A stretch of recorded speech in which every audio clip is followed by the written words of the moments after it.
Welcome to Catching Up With on Down to Earth Conversations, where we hear updates from former podcast guests about things they've been up to since we talked.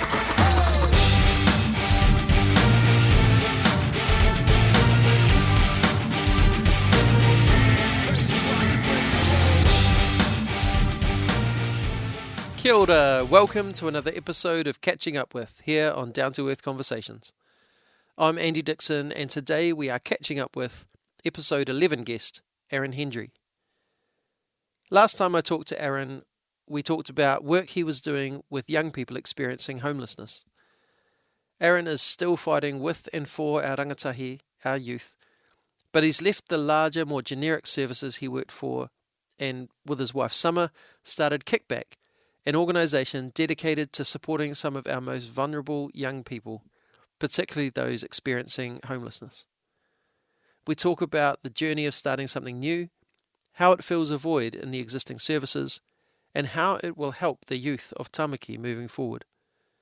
We talk about government, budgets, community responsibility, collaboration, and how the work Aaron is doing is already making a difference. This is episode 5 of Catching Up With. Here's Hendry.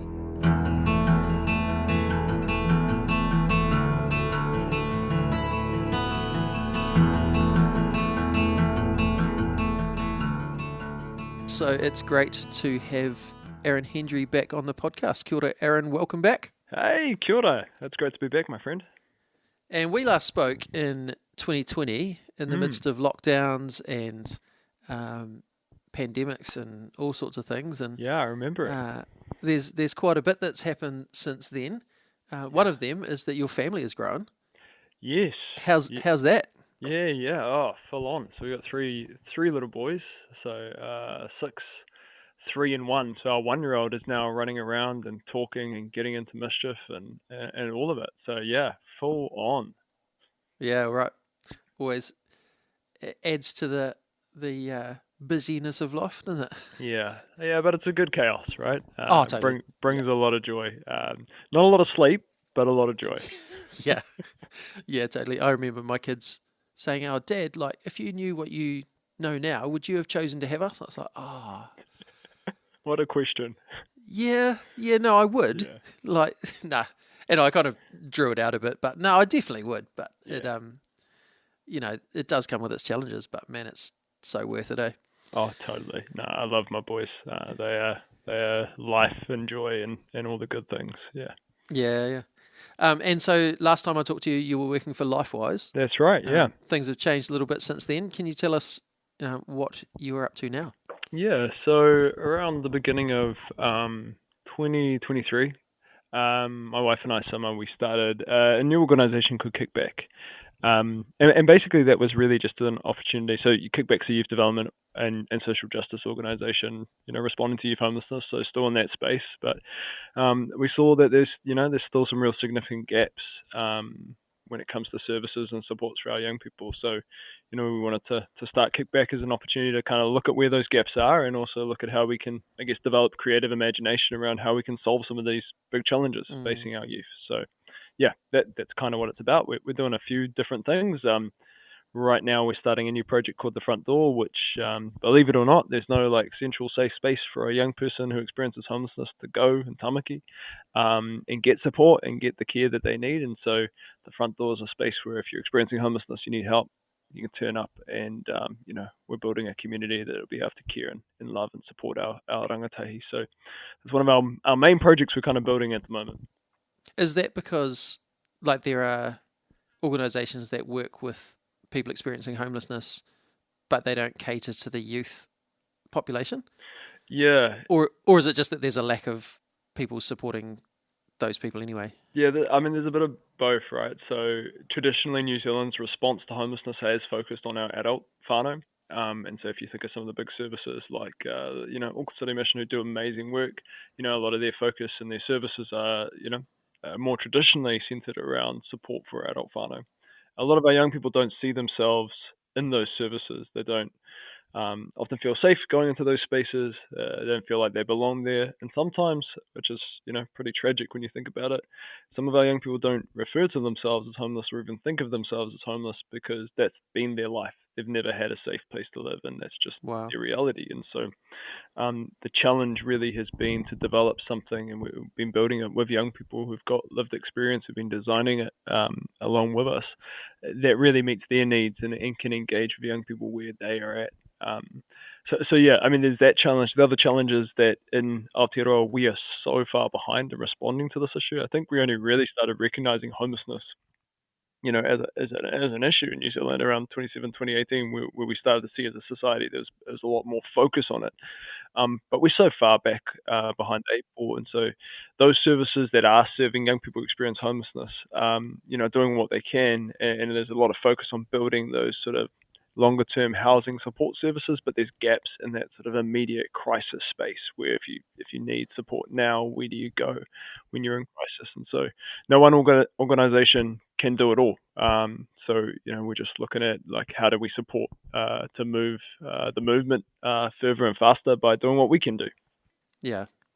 Yeah. So you're not coming in going, we've got all the answers that no one else has got. You're coming in and going, there's a bit of a gap here, and we can fill that gap and connect to all the other things. Totally. There's some awesome organizations, working collectively across the country, right?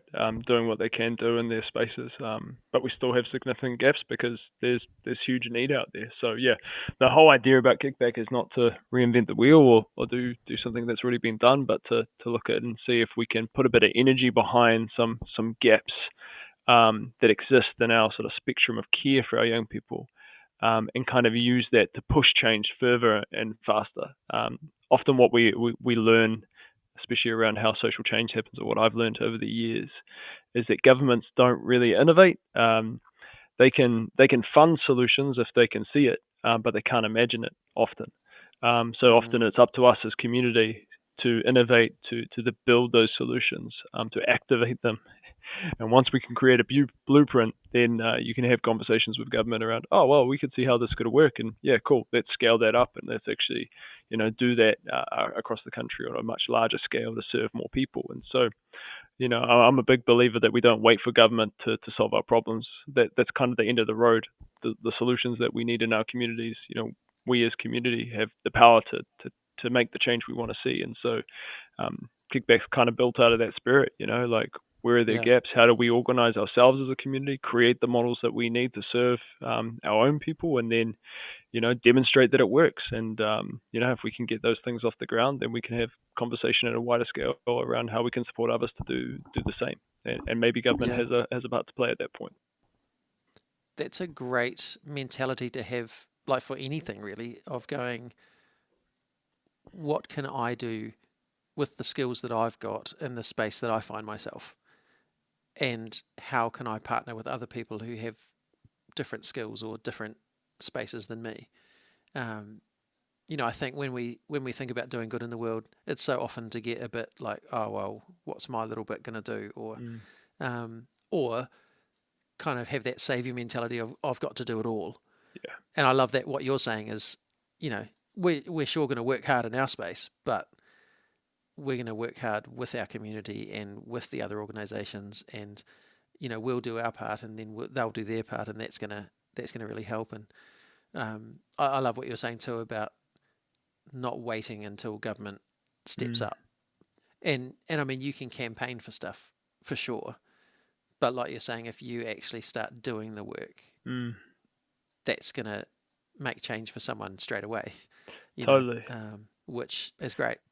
Yeah, and that point there around no one can do it all. I think that's even been a learning as we've kind of come into the space that like we didn't have all the skills to do everything by ourselves, and it's really been community that have been like and almost asking, recognize that you need to ask for help, that you can't do it all by yourself. That actually, as a community, we need one another, and we all have different skills. We all have different, that small thing that you have, that small skill that you have, that can serve your community in different ways. You don't always have to be that person coming up with the big idea. Sometimes it's the person that actually is really good at accounting or really good at and it's something that we've learned. Like, there's just been so many amazing people in our community who've just stepped up and been like, yep, cool, we've got this piece of the puzzle and we've got this piece.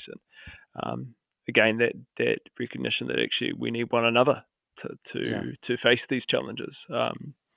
And we can, some of these big things we're talking about as a country, they can be solved. I don't think Wellington solves them for us. Wellington has an important part to play, but the solutions start here with us. Yeah. What was it like starting Kickback Up, of having this idea and then going, no, we're actually going to do it? Was it like an exciting thing? Was there a bit of fear mixed in there? Like, what was it like for you going, hey, let's do this thing? Yeah, definitely a bit of fear, because stepping out of a big organization where you've got a lot of stability into a lot of unknown, and making the choice to kind of go that direction instead of continuing with working in those bigger spaces. Definitely that lack of stability is kind of a step into faith, if people don't buy the concept and the idea, then we're not going to go anywhere. And you're putting sort of there's a lot of risk there in terms of whānau and all of that. But it came out of one of the core challenges that Kickback's trying to solve right now is that emergency crisis space, and I've just seen over the years young people's lives be ruined, and they are today, by what we're doing or the failure in that space. So if you don't know, we might have touched on it in the last quarter, but we're basically taking young people, essentially children, and we're putting them in motels with a whole bunch of adults that are really, really unwell, emergency accommodation, and their lives have been completely turned upside down. The trauma, the harm, the mental illness that kind of comes from those experiences is lifelong for those kids. And I know so many young people have experienced that, and they're still suffering the consequences of that today. And I've spent years advocating collectively with many other organizations and leaders in our community, advocating for the government to do something about that. And everyone agrees that something needs to be done. This isn't a red or blue issue at all. Like, everyone you sit down with agrees that this is horrific and it shouldn't happen. The current minister, as a national minister, Chris Bishop, acknowledged that emergency accommodation is a huge societal failure. Labor acknowledged it. There's no one that'll think it's a good idea. Yeah. But government, both the last and this, just lack the creative imagination around how we could even start thinking about doing something different. Yeah. And so, like I said before, I learned that actually, through previous work in this space, that sometimes the only way to make change is to get up and do the thing. And a lot of our other organisations are doing amazing work where they are, and Summer and I just saw an opportunity to kind of put some focused attention into that. And so I guess that's where it came from. It was, look, we know the kids that have gone through it, and we don't want it to continue. And so maybe a bit of excitement, but a lot of fear around, hey, look, this is big, and can we make it happen? And so it's slowly coming together. So maybe a bit more excitement now, but it's been a journey. What sort of support did you need to get to that stage of actually, let's do it? Because obviously, it's just the two of you. You've got limited finances. You do need others to buy into the idea. Yeah. What did that look like for you in gathering that support team? Yeah. I mean, a lot of prayer and kōrero with my whānau to start, and I think that was my sister-in-law actually, who was like, "Yep, if you're gonna do it, there's never a better time than now, right? So what are you waiting for?" So that was, I guess, a prompt and a start. We were kind of in a sort of a transition phase in our lives anyway, so it was good timing. But I think in terms of encouragement, we had another service that came alongside us, Mana Services. The CEO of Mana Services, Lachlan Sloan. I didn't know him that well at the time, but we sat down and had a coffee. I'd actually just had him up for some advice, and he loved the concept. And he said, "Look, I can really see the need here," and just got behind us and supported us with just some of those skill sets that we didn't have, in terms of the financial detail. When I'm an operational sort of person, so there was a whole range of just support and care that our community kind of just got around and helped us with around that. So I mean, it was a hard slog, but again, that lesson around sometimes you've got to accept help, right? You've got to accept support from one another, and I think we're always mihi te mana, because that is just such a beautiful example of community helping community. Especially in a world in our sector and in the charity space, they can get this competition at times that we're opposed to one another, because it's kind of set up that we have to compete for funding. But just that generosity of spirit to say, hey, look, we're actually all in this together, and we rise and fall together. And actually, the mahi, the kaupapa of serving our communities is far more important than whose name's on the tin. So yeah, that's, I guess the birth of Kickback has been about kotahitanga. It's been about unity and community coming together to serve and support and care for one another. And so it's kind of been the journey. Yeah, cool.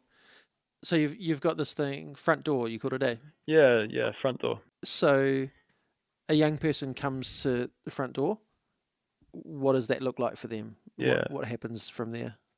So yeah, we're early stages. So we've got the place. It's right on the City Centre K Road, and we're just kind of, I think in the next 2 weeks, going to be starting our outreach services and getting that going. So I mean, the concept and the dream and what we are working towards is it will be a space where, look, if you're at risk of homelessness or if you're experiencing homelessness, you can turn up, and there'll be a community there that can, if it's just advice and support that you need, we can do that. But if you're needing some advocacy around ensuring you can get where you need to go, whether that's housing tonight or a longer term plan, we can provide you with that support as well. Another challenge that young people experience when they're experiencing homelessness is just the ability to get access to support and services, right? So often, our young people that are sort of going through this don't have access to mental health support or, healthcare or, even support to get on a benefit and get, financial support. All of that sort of thing can just be really, really challenging, because we haven't really designed a lot of our services to meet the needs of some of our most structurally marginalised rangatahi. Yeah.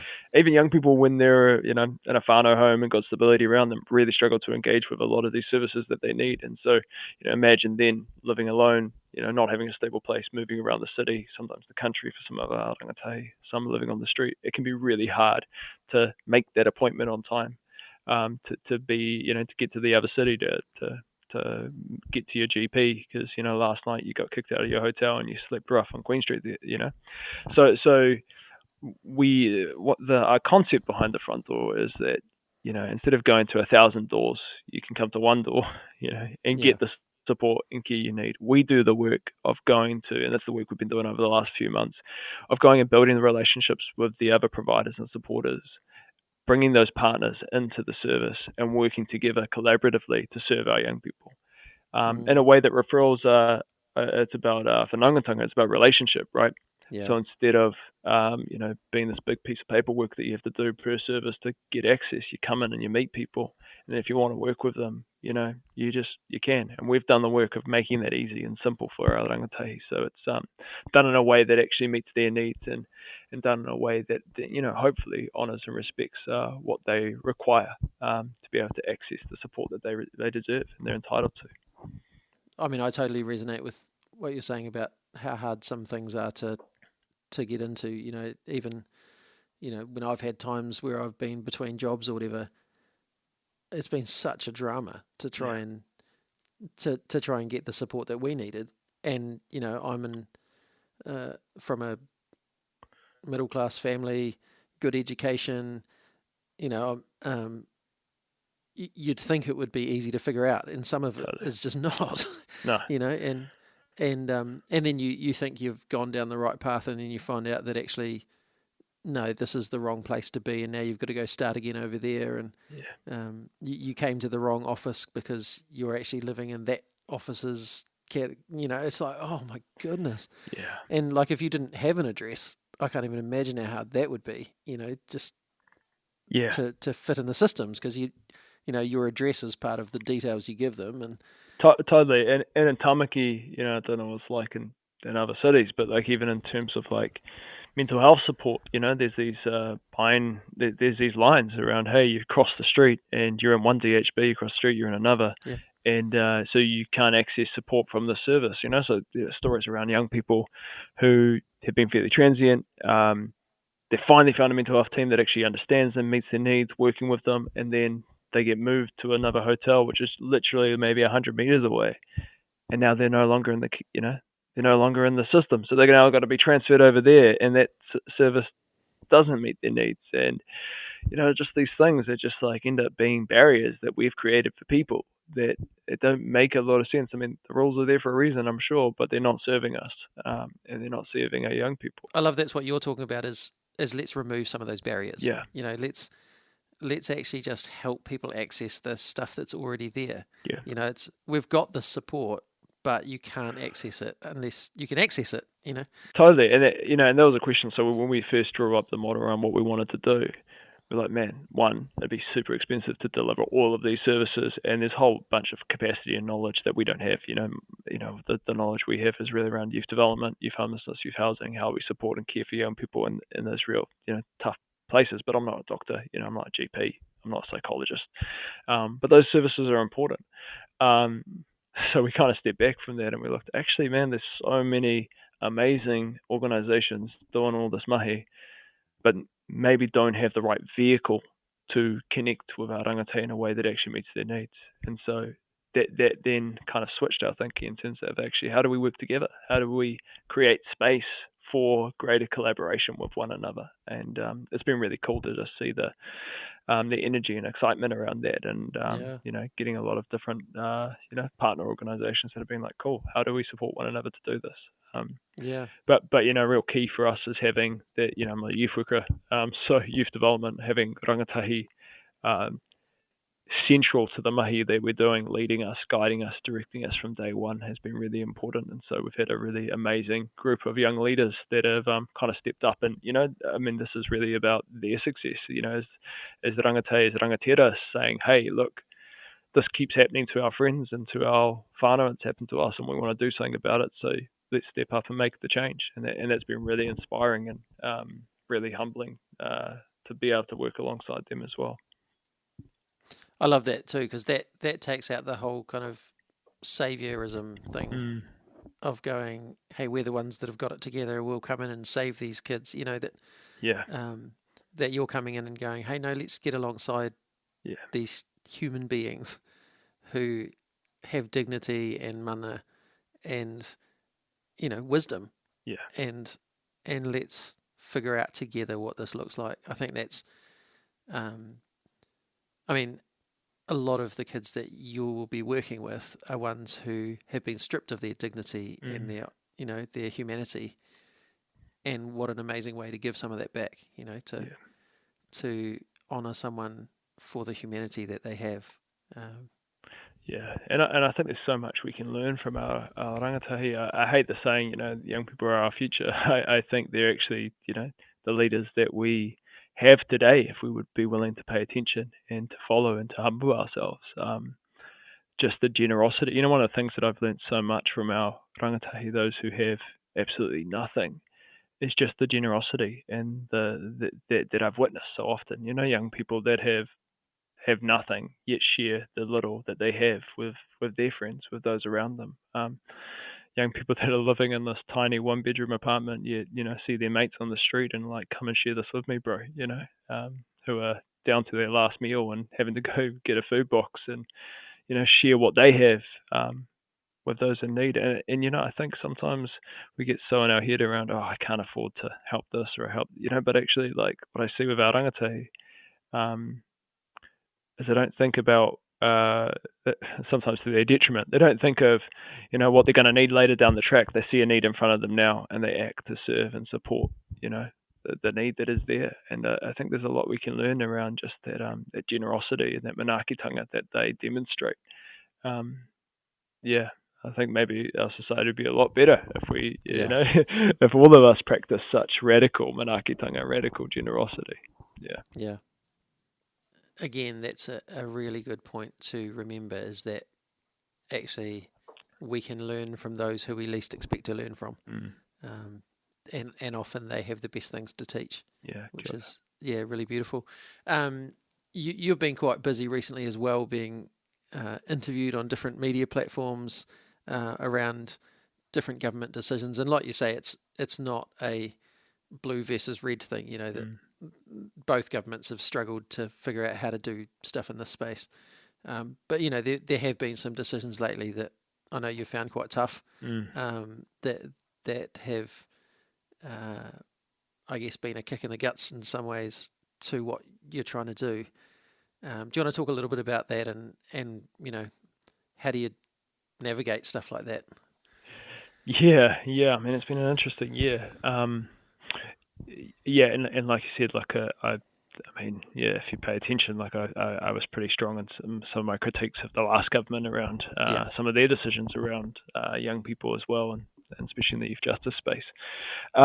But recently, I guess, we saw sort of the budget that came out, and one of the big disappointments for us was a decision to cut around $20 million worth of funding that would have gone to building services that would have supported some of the young people that will be coming through our doors at the front door, right? And it's hugely disappointing to see that that literally our young people's needs were just not considered or seen as valuable as some of the decisions the government decided to make, namely the biggest one being, tax cuts. And so, I mean, I think the conversation around budget, I have reflected a lot over the last few weeks that in many ways the budget is the clearest expression of our collective values, right? Like it is literally how we've decided as a community to organize our communal finances, right? Like, what are we going to do with the resources we have together, and where are we going to prioritize them, and who are we going to prioritize?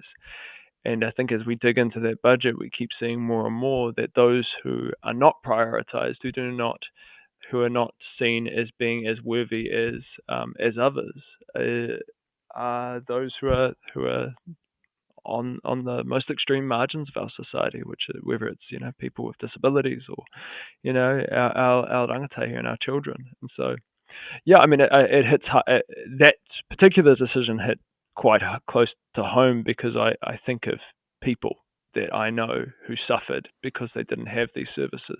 It's not abstract for you, is it? No, not at all. And I think like sometimes it can feel abstract when you just see numbers, and I think that's what I encourage people is like think about stuff that is specific, that you can see, because in this case, those numbers mean something. It is real, and that's kind of what we talk about when we talk about voting. Is often if you're kind of middle class and comfortable, like changing government doesn't mean a lot to you, and these radical changes don't mean a lot to you. But for those who are on the most extreme margin of our society, some of these decisions can be really big, and they can mean a lot. And we're seeing that a lot in our sort of social space at the moment, where things were hard before, and they're a lot harder now. Does that just drive you to do what you're doing even more? Yeah, I mean, as disappointing as it is, like I do not believe. I believe political advocacy is important, and I think the government does have responsibility and should be held to account. And I think we have a role to play as a community in doing that, right?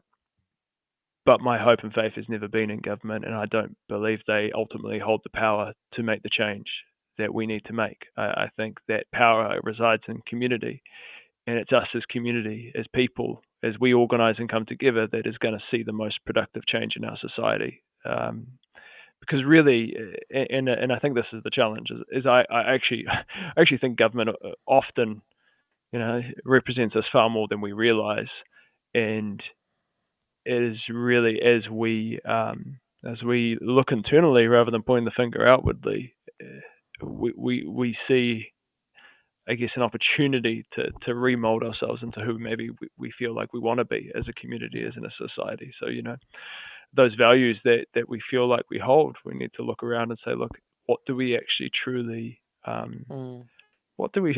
value in society, and who do we truly value? And if these decisions don't reflect our values, then maybe we need to reorganize as a community and have some hard conversations around why our political leaders think these are the things we value. Because, at the end of the day, politicians are politicians. They'll react to where the movements are. And, that they're doing, especially, I think we've seen it a lot with this government, they have moved in a direction that they thought that a lot of people wanted it. Now, I believe that some of these decisions don't truly represent all of us, or even the majority of us. I think there's a lot of people having conversations around, especially when it comes to te tiriti and, some of the decisions around there from both blue and red or whatever side of it is. I think there is a conversation happening around, hey, do these decisions really reflect us? And so I think with that comes an opportunity for a conversation again around who we want to be and what we want our communities to look like. That's a really good point, because, like you say, if actually enough of the country cared about this issue, the government would care about this issue. Oh, 100%, yeah. Because they care about getting back in, getting re-elected. Totally. And they're going to get re-elected if they're doing things that make people happy. And totally. Yeah. If it was, and that's what I challenge people to think about, like, if this was your child living in these conditions and suffering in this way, what would you not do to fight for them, to ensure that they were safe and cared for and loved and weren't getting abused and harmed and living in such extreme poverty? Like, what would you do? And if we realized and recognized that actually we all belong to one another, and in many ways these are all of our kids, like, what would we be doing to really care for them, love them and fight for them? And then what would we expect our government to do to care for them and love for them and fight for them? I think fundamentally the real change in the space will only come when we as a society recognize the inherent value and worth of all of God's children, all of our children, right? And I don't think New Zealand is outraged enough around just the inequality and poverty and harm that is happening to our kids. And that's why I'm really grateful for your continued willingness to be a spokesperson, to call to attention, that the stories of the people that because that's not the stories of people that most of us know, because we haven't got down and dirty, we haven't got into the gutter with the people who are living there. We've stayed comfortable, and yet you, with your experiences, keep reminding us that actually this is not okay. That do we want to be people who let people live like this? And in some ways who force people to live like this because of the systems that we've got in our society. So, really grateful for the work that you're doing, and excited to see where Kickback goes from here. So just as we wrap up, how can people support what you're doing? How can they find out more about what you're doing? You can find us on all the social medias, so Facebook, Instagram, LinkedIn, Twitter, if you're in those spaces. Just follow our pages. You'll kind of see what we're up to. You can follow the mahi there, and if you'd like to support, just hit us up. It'd be amazing. Awesome, and I'll check all those in the show notes so people can find them easily. Sure. Thanks so much for joining us, chatting about what you're up to now. Like I said, really grateful for the work that you're doing and for the attention that you're bringing to these amazing humans that are often neglected. So thank you for what you're continuing to do to bring a bit of heaven down to earth. Thanks, my friend. Thanks for having me, mate. E tō mātou matua I te rangi, kia tapu tō ingoa, kia tau mai tō rangatiratanga, kia mea te tau e pai ai ki runga ki te whenua, kia rite anō ki tō te rangi. Homai kia mātou ai nei, he taro mā mātou mō tēnei rā. Muro mātou hara, me mātou hoki e muru nei I o te hunga, e hara ana kia mātou. Aua hoki mātou e kawea, kia whakawaia, engari whakaorangi a mātou I te kino.